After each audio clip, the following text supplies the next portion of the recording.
कश्मीर एक पूरी की पूरी इंडस्ट्री है। बहुत सारी दुकानें चल रही हैं यहाँ पे। कश्मीर में 10 साल बाद चुनाव हुआ और नेशनल कॉन्फ्रेंस के गठबंधन को बड़ी जीत मिली है। अपना सामान लेकर आने लगे तो वो बोलते इधर की कमाइयाँ इधर ही रहेगी, तुम खाली आ जाओ। हम खाली 3 कपड़े में आए वापस। तक आप आर्टिकल 370 को रिस्टोर नहीं करेंगे, हम रुकने वाले नहीं। कहते हैं मनुष्य को सोच समझ कर बोलना चाहिए। सत्य भी है। ये जीवा ही महाभारत करवाती है तो ये जीवा ही अपने रूठों को मनाने के काम भी आती है। नेताओं की जीवा वो विश्वमन करती है। बातें ये देश प्रेम, देश प्यार, देशभक्ति की करते हैं, पर पर्दे के पीछे सियासी चालें, लोगों को बांटो और राज करो। दोस्तों, जम्मू और कश्मीर को भारत का अभिन्न अंग माना जाता रहा, पर हमारे राजनीतिक लोग, उन्होंने इस भारत का स्वर्ग कहे जाने वाले प्रदेश को नर्क बना कर रखा हुआ है। अभी तक कुछ योगदान पड़ोसी मुल्क पाकिस्तान उसका भी है। वो मजहब के नाम पर कैरोसिन कश्मीर में छिड़कता ही रहता है। अगर वहाँ भारतीय सैनिक वीरगति को प्राप्त होते रहे हैं तो हमारे कश्मीर के युवा भी गए हैं, जिन्हें आतंक के नाम पर भड़काया जाता रहा, विशेषकर 80 के दशक के बाद। चल रहा है खुलेआम कश्मीरी हिंदुओं का कत्ले आम हो रहा है।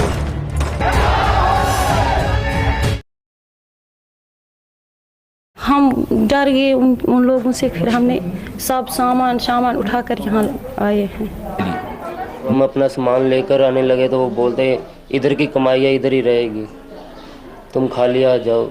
हम खाली 3 कपड़े में आए वापस। मैं तो जा रहा हूँ सड़क पर, कोई आएगा इतना सा बच्चा बोलता है, गाली बहन की गाली देता है, माँ की गाली देता है, उसको क्या कहेंगे?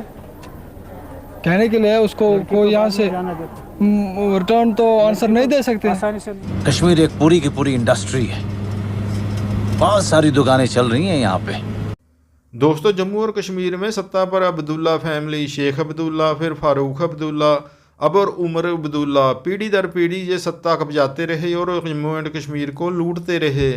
मुफ्ती परिवार को भी मौका मिला तो उन्होंने भी कुछ कम नहीं किया। कश्मीर की आवाम लुटती पिटती रही और पाकिस्तानी जहर एंटी इंडिया, एंटी काफिर का शिकार होकर पिसती रही। पर इस बार जब चुनाव हुए तो कश्मीरी अवाम ने अपना उत्साह दिखाया। 50% से ज़्यादा वोटिंग हो जाती तो ये कश्मीरी अवाम की भारत की जीत होती। जबकि कश्मीर में वोटिंग हुई तो 58.85% ये रहा वोटिंग परसेंटेज, जो वहाँ के लोगों की बेहतर कल की तलाश, इस भावना को दर्शाता है।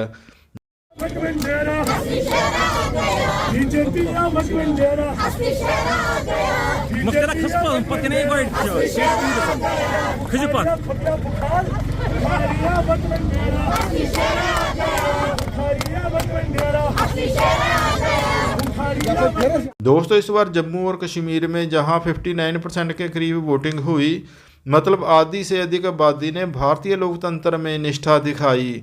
ये बहुत ही बड़ा पॉजिटिव कदम माना जाना चाहिए।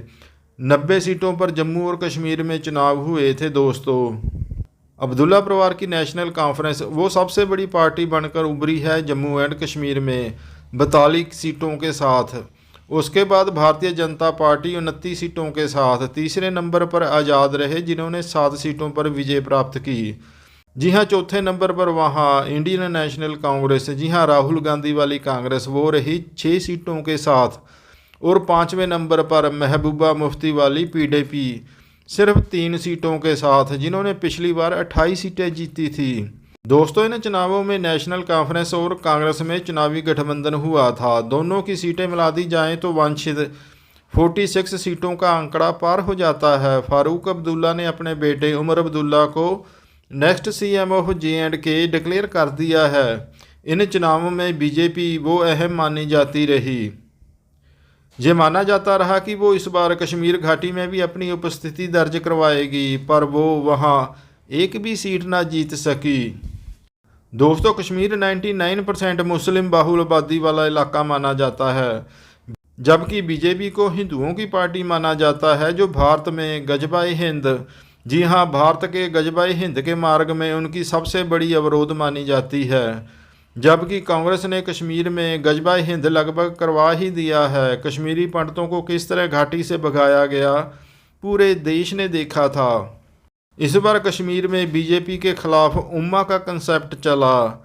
जरा राज्यसभा सांसद सुधांशु त्रिवेदी, उनसे जानते हैं कि जम्मू और कश्मीर में, विशेषकर कश्मीर में क्या हुआ। ये देश के हर राजनीतिक विश्लेषक को विचार करने की जरूरत है कि कश्मीर घाटी में जो परिस्थिति हुई है, विकास हुआ है। आज एक ऐसा दौर बताया जा रहा है जो कहा जा रहा है, न बिजली देखो, न सड़क देखो, न पानी देखो, न स्वास्थ्य सुविधा देखो, न दवाई देखो, न कमाई देखो, न लिखाई देखो, न पढ़ाई देखो। किसको देखो?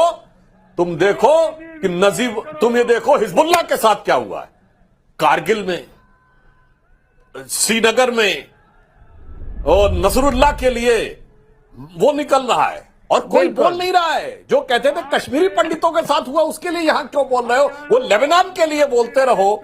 इसलिए मैं कहना चाहता हूं, ये देश के विचारकों के लिए, और जो लेफ्टिस्ट विचारधारा वाले थे, जो कहते थे पढ़ाई लिखाई और ये जो कहते हैं ना मुख्य मुद्दे, वो सारे मुख्य मुद्दे कैसे पुड़िया बना के पीछे फेंक दिए जाते हैं एक दूसरे कट्टर मुद्दे के लिए।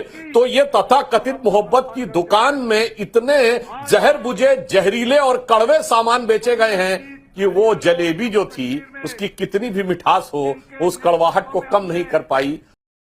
दोस्तों, इस तरह बीजेपी सिर्फ जम्मू तक ही सीमित होकर रह गई। नेशनल कॉन्फ्रेंस का स्पष्ट एजेंडा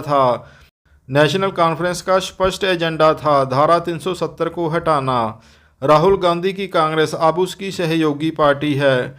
देखते हैं ये दोनों कैसे वहां की आवाम को धारा 370 हटाने का अपना वादा पूरा करते हैं।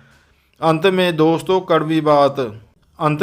कड़वी बात, बीजेपी को समझना चाहिए कि जो अपनों के ना हुए वो दूसरों के, तुम्हारे बीजेपी के क्या होंगे।